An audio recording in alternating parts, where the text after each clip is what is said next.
how can we put our programs on Google Cloud. And maybe, for example, if you don't want your program to be distributed in a way like you don't want to give your model out to the client, you want to keep the model in a web server where the client will have a API interface, application programming interface to the program which is on the server. So the program will not be directly accessible, but there will be command line access. Like they can pass in some commands to the web server, and they can get a output based on the program which is running on the web server. So in this, what I found is easy to use is there is a something called as Flask. Okay, Flask server, FLSK, which you can import into your Python code. Now today what I'm using is, this is called the Spider. So you can, if you have Anaconda installed on your computer, you can search Spider. Okay, so what we have done till now is we have used the IPython notebook. Okay, IPython notebook, you can execute the codes line by line. Although in Python the codes are always executed line by line, it's a scripting language. But if you want all of the lines to be executed together without you going through them one by one, then you can use this Spider environment, in which you just write the complete code and you can just run it from here, and it will run your complete code without, means there is, it doesn't go through the codes line by line unless you make a special instruction to it to do that. Okay, so in this we can actually make a complete website using this Flask server. Okay, so you first have to install Flask. So you can go to your Anaconda prompt, and then in that you can put pip install Flask. Okay, mine is already installed, so it says that requirements already satisfied. But if yours is not, then you have to install this. Once you've installed this, then you have these commands which you can import from it. Then others are as usual, NumPy as NP, CV2. So what I'll be trying to build here is, I will now, if you have done HTML programming earlier, you will know that whenever you go to a website, for example, suppose I try to go to this website, which is, say, my website, ashishsahni.com. If I don't put any page name, for example, if I don't put any page name here, say, say text, say research .htm or something. Typically nowadays, pure HTML pages are less. You have PHP, which are a little bit more intelligent pages, which run on the server. If I don't put page names and I just go to ashishsahni.com and hit enter, what is happening is, it is not showing it on the bar here, but it is actually going to index.php or index.html, which is the first page. Okay, if you don't put any link here, it automatically goes to the index page. Okay, so here in the, so we initialize Flask server by putting this command first, app is equal to Flask. You put this underscore name underscore, then templates folder. Templates folder is this program is actually sitting here in my desktop, on my desktop, in a folder called Flask server. What we are looking at is the Flask server.py here. Okay, this is the Flask server.py, where we have opened that program.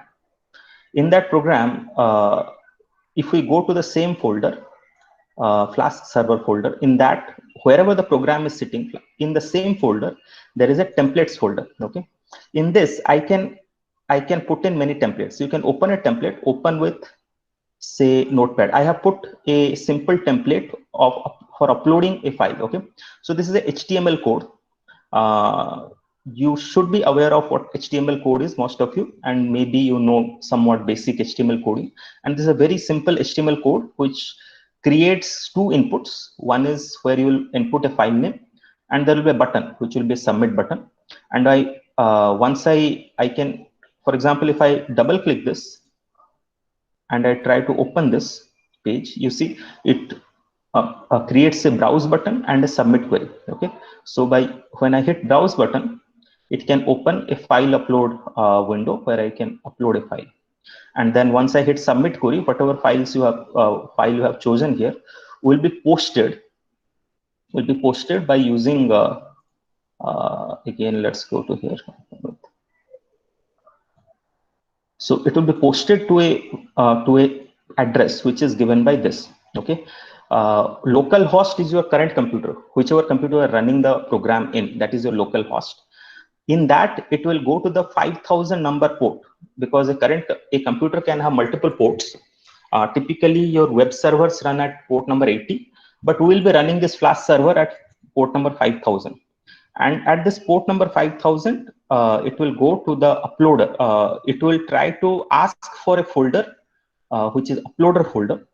And in that, it will send this image or image file, which you have chosen in that form, using a post method. Okay. So this is the basic action of this. Now, coming to the Spider platform, in this app_route, this command, this basically says that if you can think of this full code as something which is a server. Okay, this will serve pages. Now, if this server is asked for a page which is simply /, okay, like give me the file in the root, then it will execute this command or it will execute this function. This function is that it will go to the current working directory, which is the directory in which this program is running, and then it will render this template, which is flask upload.html. So simply it will serve this file. Okay, so if I it will become more clear when I run it. Okay, so if this server is run and this server is asked to give us a file which is at the root of this server, then it will automatically go and render this file to the user. Okay, then there is post method. What happens is, once this file is loaded, this flask upload.html, this file, what you have seen, has a post method. Okay, like somebody can hit this button, and once this button is hit, what will happen is you will have this post method which will be executed. Okay, so this post method, and when this post method executes, what it will do is it will call something which is, if it will call a folder uploader, okay, which is at the root of this server at port number 5000. So at root, if that command comes, which is the uploader, the client is requesting a file in the uploader folder by using a post method, then it will read whatever was posted to this server, because when the client is sending a post method, it will be sending some data, which is that file, which will be sent to this server. So then that file will be read here. Then that file will be converted into a NumPy array. Then it will be encoded into decoded into an image. Okay, because the post method will be sending a big string. That string has to be converted to an image. Okay, that image will then be converted into, because OpenCV reads images in BGR format, so RGB it will be converted. Then what I'm doing is I'm trying to detect the faces in the image. This part of the command, this part of the code, is just taken from the code which I have discussed in the previous class, in the previous lecture, where we try to take the image, we run the detector, face detector, MTCNN, and we draw boxes around the faces. Okay, and after that, once the boxes are drawn over the image, we send this image back to the client. Okay, this image is sent as an array. It is converted back into an array. It is converted into a byte string, raw bytes, and then this is sent as a file to the client. Okay, so client sends you a raw image with faces in it. The server receives that image, puts the recognizes faces in that image, and sends the image back to the client as a file. Okay, so this part is just doing that action. Okay. Then there is something, this is something which is requested by a web page. Okay. Web page like this. If a web page requests, it will request in a certain format. It can also be that you don't want to, your interface is not a web page, but the client is not a web page. The client might be a standalone program, either running on a computer as a Python program or some other program, or it may be running on a microcontroller, a program, and that program can connect to a particular IP address and send a particular query to the server. So in that case, what we'll do is we'll create another pathway. Okay. Instead of uploader, if some client is calling a folder called as direct query, in that it is doing a post method, then we assume that this is not coming from a web page, it is coming from some other device. Okay.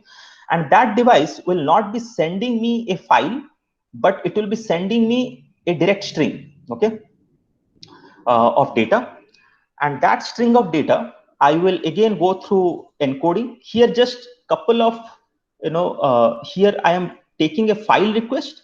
Instead of file request, here I am just taking the request and converting it to a and considering it as a string.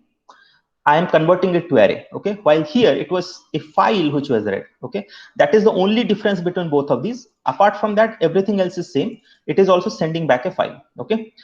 Now this part is your server. Okay. You have designed your server part, which has three particular commands. One is it can load a uploading file, uploading page. Second is that if the uploading page sends a command, it can process that image. If the uploading page sends a image, it will process that page, process that image, mark the faces and send it back to the client who has access to that uploading page or who has sent data through that uploading page. And it has another another command or another function through which one can also directly query without going through the uploading page. One can directly query to this, send a query to this server.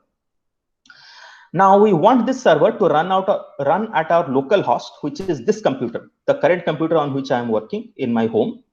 And whenever you want to run a server on your current computer, the address of the current computer to the current computer is always 127.0.0.1. Okay, it is called as the local host. Okay, there is no other computer. The current computer itself is treating the current computer as a server, and can access this server by using 127.0.0.1. Okay, so once this server is ready, okay, what we can do is we can run this server.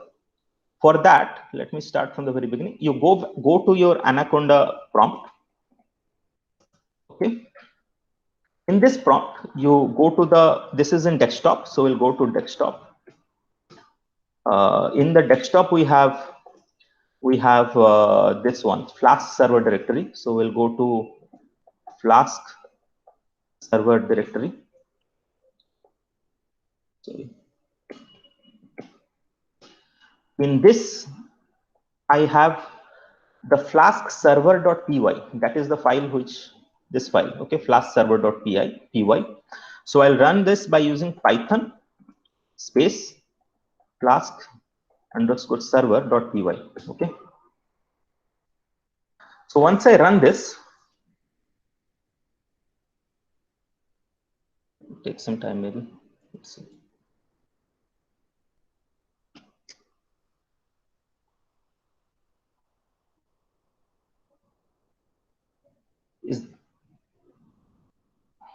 Okay.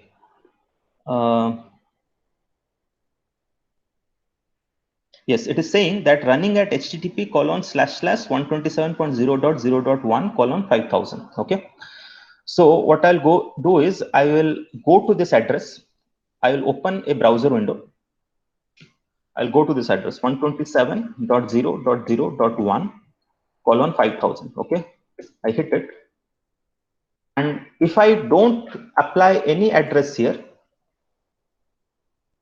let me see if I put, maybe I need to put HTTP.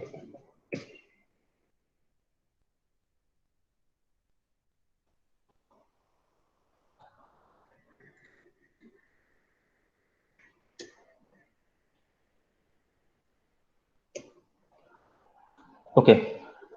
I can refresh this, and you can see this page is loaded. Okay, so you can see if I put slash, same page is loaded. Okay, that means this is requesting the page which is the root page. The root page is what? The root page is simply going to the current directory, and then it is loading the flask upload.html. Okay, now once I go to that page, sorry, here, and I choose a file. Okay, I choose this celebrity group peak.jpg and I submit it. Once I submit it, what will happen? It will go and it will go to this uploads folder, because as per the command, if I post it, it will request for this folder. Okay, by sending the file, it will send the file and it will request that file should be processed at this point, at the code in this folder. Okay, so the Flask server will automatically note that the routing of this post command is into this uploaders folder. So this will execute this command, this function. Okay, so let's see what happens. So if I submit this, so let's see what is there actually in this celebrity group pick. So this is a celebrity group pick. Okay, now I have uploaded this I'm uploading this. I'll submit it, and once you submit it, see, it automatically went there. It marked all the faces and it sent that back into the client. Okay, so you can see all the faces are marked up. Okay, so in this way, now in this way you can think of like there is a server sitting in which there are functions, and those functions can be called by a client, okay, without access to the code. Just they have to send the data and the server will process it and send it back to the client. Is there any doubt till now?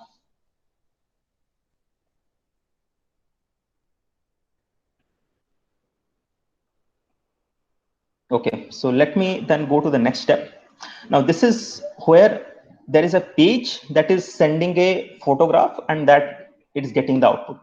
Now suppose you don't want to make any website for this, but you want to access, you want to make your codes available in a server to which you want to give an API access, which can be accessed through either say a mobile phone app or a computer program.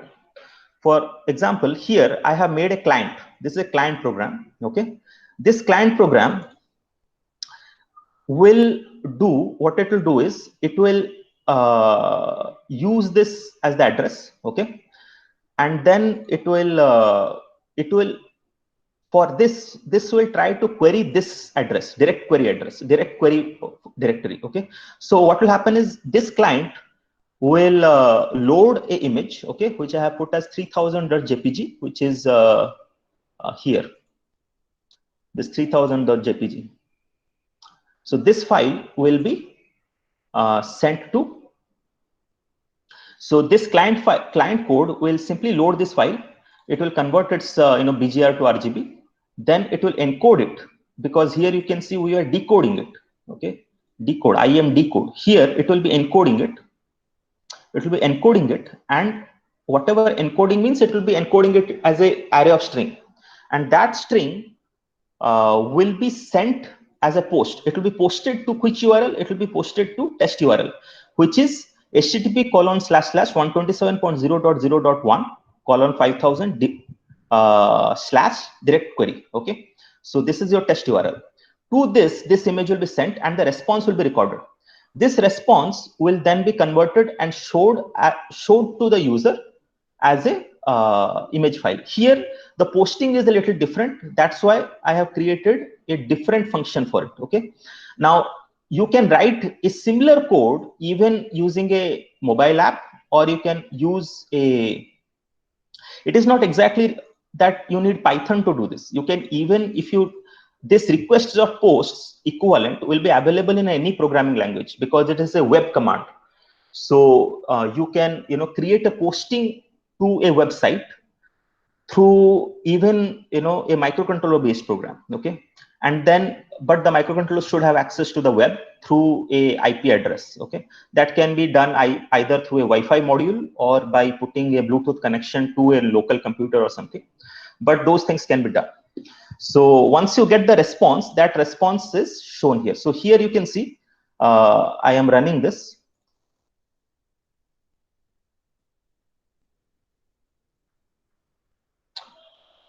And here it is. Okay, so it took that image, it sent it to the server, which is a local server, and you can see in the local server the commands which are coming in. Okay, so it will be showing you the commands which are coming to the local server here in the Anaconda prompt. Okay, so this is how on a local server you can run.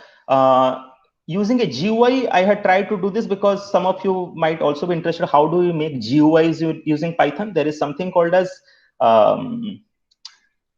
tkinter. Okay, so you use this, and there are multiple commands which you can use to make a GUI. Now I will not go into details of it. You can yourself do it. I have created a window. On that, I have created a geometry which is a 600 by 600 geometry, and then I have put two buttons, one for loading image and one for marking the faces. And then these are called as the which one? This command equal to open img. This is the callbacks command. Callbacks means if this button is hit, this open img function will be called. Open img function is this function will be called. And if this button is hit, then mark faces will be called. Mark faces is this this function. So if I run this, so you can see this window is loaded. I can open an image on this, for example, celebrity group. So you can see this image is loaded, and you can put mark faces, and you can see those faces are marked and loaded here. Okay, so you can also make GUI using Python locally, and you can convert it to executables and distribute. That also is possible. Now coming, how can we implement the same thing using Google? How can I make this available to my clients? Okay, as a service which is available. For example, if in your computer, wherever you are accessing me right now, if you try to put this command 127.0.1.5000, you will not see anything. It will show you a 404 error. Okay, because my computer is not directly connected to your computer through. You don't have direct access as a public IP to my address. Okay, but we can create a similar thing. So how we create is, you go to your Google Cloud platform. You can get free credits using a Gmail account. I have already described the process how to get it. So first thing you have to go do is, once you have on your Google Cloud platform, let me start from the very beginning. Once you are here, you go to this point, and then go to your compute engine. In the compute engine, you go to VM instances. In the VM instances, you can create a new computer. Okay, here I have already 3 computers created. Okay, but to just to show, I will be running this test server on because I am finding little bit problem with connecting to Google Cloud from the morning. So I will not disconnect this, but this is a fresh computer which has been created. But for your knowledge, let me do it again. So create instance. In this, you create any instance, for example, test instance. Okay, and then you give a address, say US Central 1 Iowa, or you can even put something which is closer to us, say Tokyo, and US Asia Northeast 1B. That's fine. Now the current monthly estimate is $31 monthly estimate. That means you will be able to, if you make this computer, it will run for 10 months with $300 credits. You will be able to run it approximately for 10 months for free. But let's make it even cheaper. Okay, so you go here and create a micro CPU. Okay, it is a shared CPU with only one small CPU, because for running our app, we really don't need a very large memory or large computational power. These are already pre-trained models, so you don't need to train anything. You just have to deploy that pre-trained model. So once I change that, you can see the monthly estimate is $5. $5 means I can run it for I don't know, maybe 6 years. But anyways, $300 is only for 1 year. So for the full year, you can run it for free, this computer, even if I put it on 24 hours a day. Then after that, you change your boot disk, change it to operating system, you change to deep learning on Linux, and version you change to this one, deep learning image TensorFlow, anything with a TensorFlow. Okay, put it there and select it. Now you can see the cost has increased to $7. That's it almost. These two you need to click, allow HTTP traffic, allow HTTPS traffic. Okay. Then in the management security part, you need to come here and write enable OS login. Okay. And then value you put true. Okay. After that, you can hit create. Once you hit create, you will see that test instance is being created. Okay.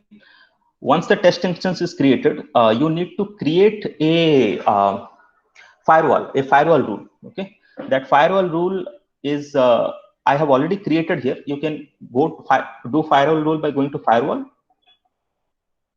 Okay, firewall rules. Okay, go to firewall rules. While that server is still being created, okay, you can see that is still being created here. So while that is being created, let's go to the firewall rule. I have already created a rule which is Flask. Okay, I can show you that rule here. Okay, here you can see you need to add this tag which is HTTP server. Okay, HTTP dash server. Okay, so this tag you need to create and add, and it has to be like this server should be accessible from any IP. So you put 0.0.0.0.0/0. Okay, you can write it like this: 0.0.0.0/0. Okay, and protocols and ports allow all. Okay, this much you have to do. Okay. If you want to repeat this thing using a new one, I can show you how to do it. Maybe let's go to firewall rules. In this create a firewall rule, let's put it Flask access. Okay.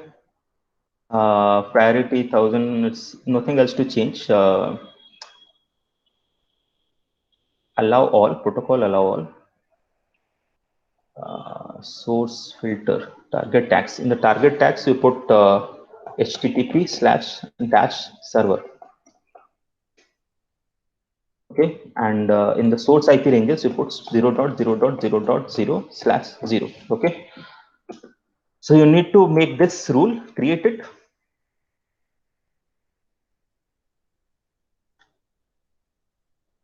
This is the Flask access. Okay, now what I'll do is I'll go to see, now this test instance has been created. This one was initially right now created by us. So you need to go into this by clicking it, and here you edit it. In the edit, you put here network tags. In the network tags, you put Flask access. Okay, also as a network tag. So this will allow your client app to now connect with your server app by going through the firewall. Otherwise, firewall will block these commands. Okay, so this has to be done before, and you need to save it.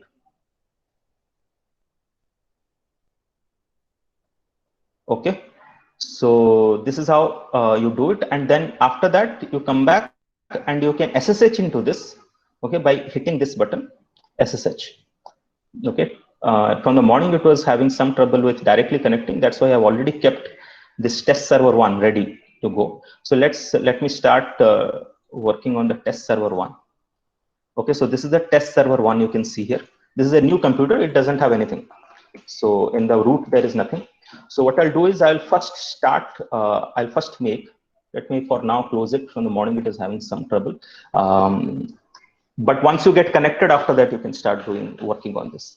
So the connection process is very simple. You just have to hit this button, SSH. It is having, it will connect. After a couple of tries, it will connect. So once you connect it here, now what we need to do is I need to replicate this directory. I need to replicate this directory on that computer. Okay. So if I need to replicate this directory, and I just need to put the server.py, because this will only need to have the server. There is nothing else required. Yes, this templates folder also need to go there.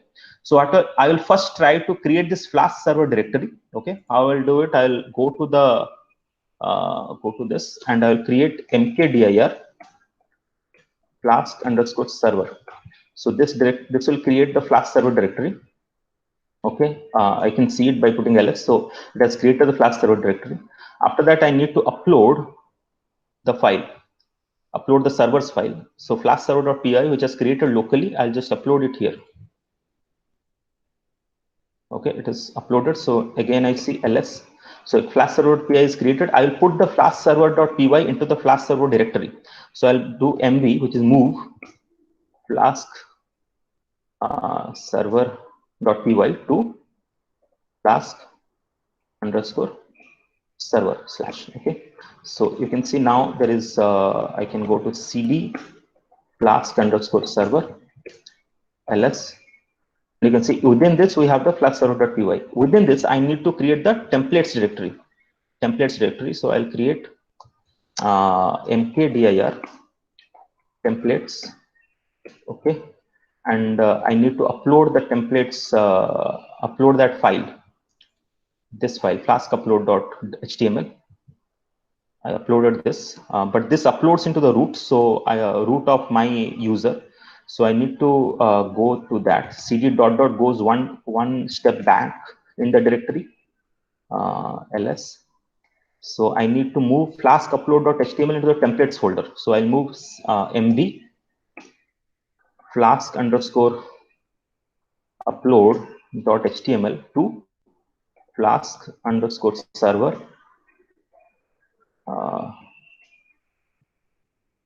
Flask underscore server slash templates. Okay, so I'll go to cd Flask underscore server ls.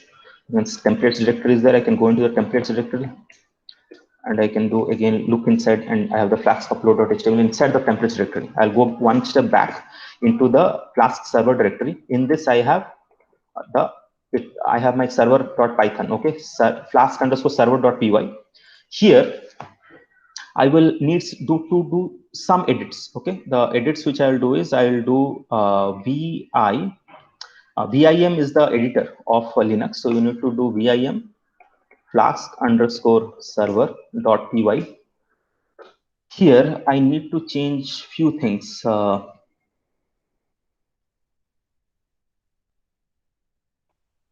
Right, so here app run localhost port number is 5000.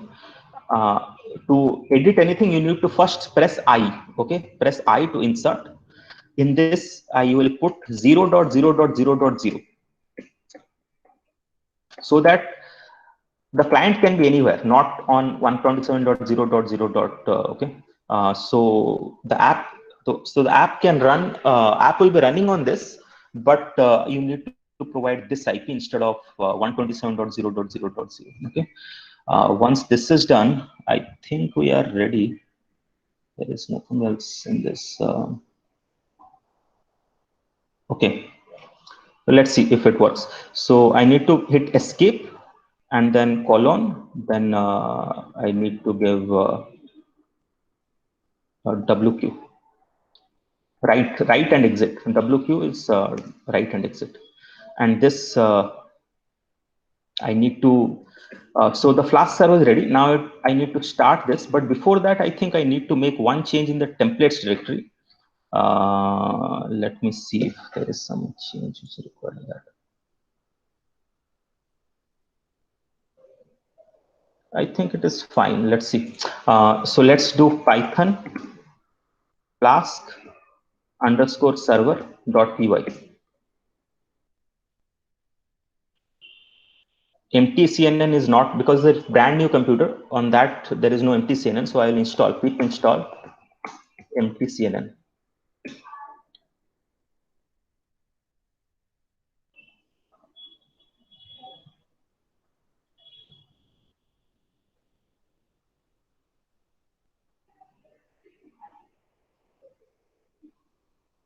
Okay, now we'll run our Python Flask server.py.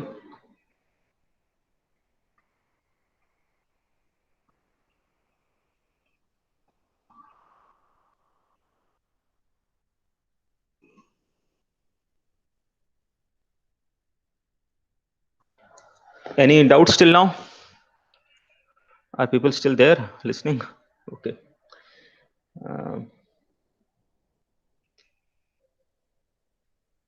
Okay, so this is running here. Okay, running on this.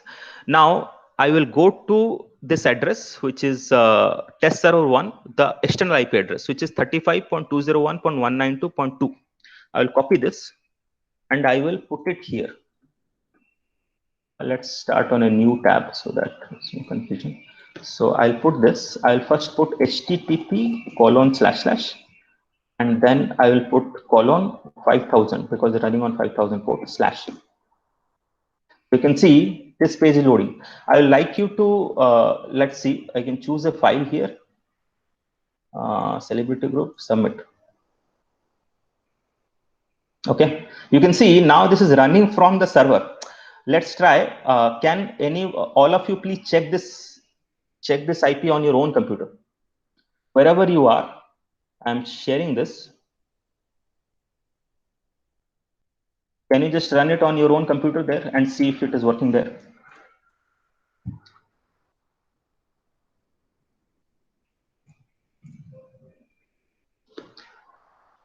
See,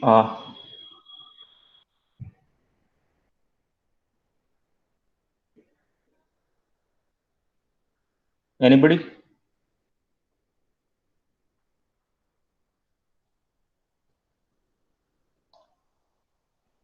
Hello, are people there? Yes, I'm seeing some activity. Yes, sir. I'm trying it, sir. It's working there or no problem? No, sir. It said that can't establish a connection to the server at localhost 5000. I'll try again, sir. No. You need to put a picture which has images, which has face images, because it will only try to recognize those faces. You try.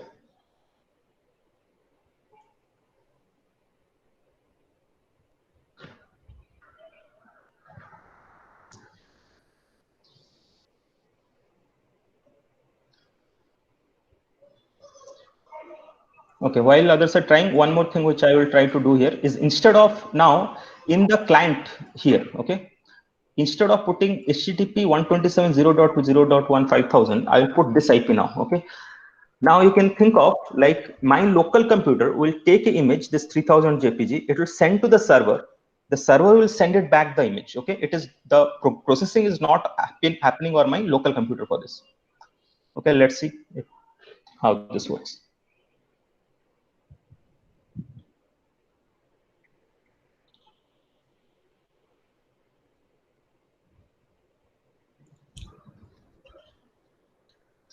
Remote disconnected.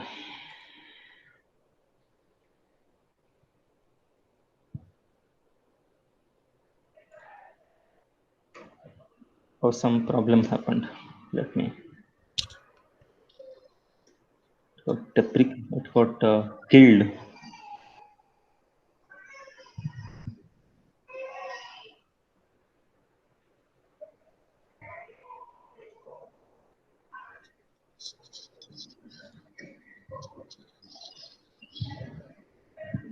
Okay, let me try again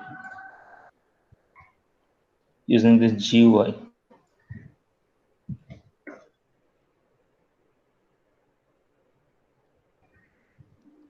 Oh, I need not put this slash here. Sorry, the slash was a mistake, because otherwise it will have double slash here. So don't put slash here, and then let's try.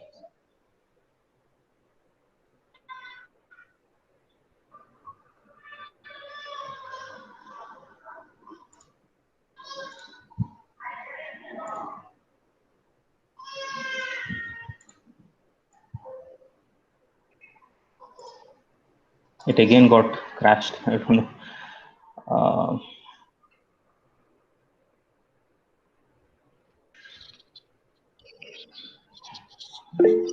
So I believe you might have understood the basic process at least. So Yes, sir. let me try once again using the GUI part. Yes.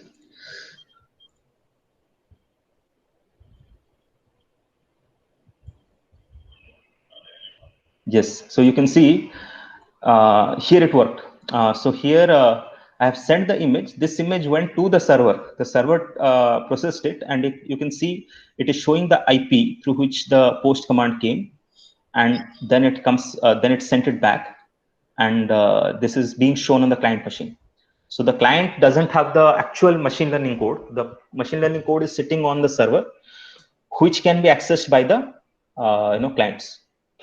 So this is the basic idea of how you can do. I have given this example, but for example, suppose you want to make a stock market analysis program using LSTMs. You can set all the data on your server and just give the client access from your base client access through certain kind of say login or something like that. You can even make, for example, you want to make a chatting program. You can make 2 pages, which will be taking these instructions from both sides. For example, if you want to do a voice chat, can we say set up a voice chatting program? In between, you can put an encoder. Okay, the encoder will be taking as soon as the information comes, the encoder will be compressing it, but that encoder has to be on client machine. So the decoder will then just pass it on, and then the other client machine can decode it.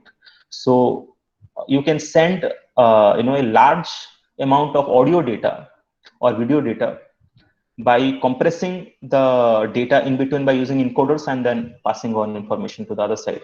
So that can form a basis of even video chatting and all these programs. There can be many other applications, but this gives you a powerful tool which can be used for many applications. Okay, so thank you for now. Who all is here now? Yes.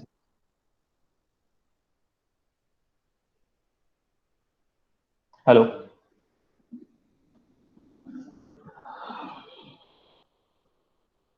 Maybe we lost this on. Any other questions you guys have? Okay, so thank you for your time. Dishant is there. Let me. Yes, sir. So just one thing that can we run multiple applications on the same virtual machine, sir? Yes, it should be possible. Multiple applications. It's not essential. You can even run the same Flask server, okay, and have have multiple functions, multiple def function. These functions. Where it is. Okay. Make multiple functions. Each function will be a application that can be particular. I have not really done very big projects on Flask, so it is a server, so it will have a multi-threading on that. So I am pretty sure it will be able to handle multiple queries together at one shot. Okay, sir. But if there are multiple queries, of course, you probably would need a larger server. But right now, I have taken only $7 server per month, which is a very, very cheap server you can run for 1 year, 24 hours. Yes, sir. Okay, so thank you guys. See you later. Okay. Thank you, sir. Yeah. So what is happening, Dishant, with our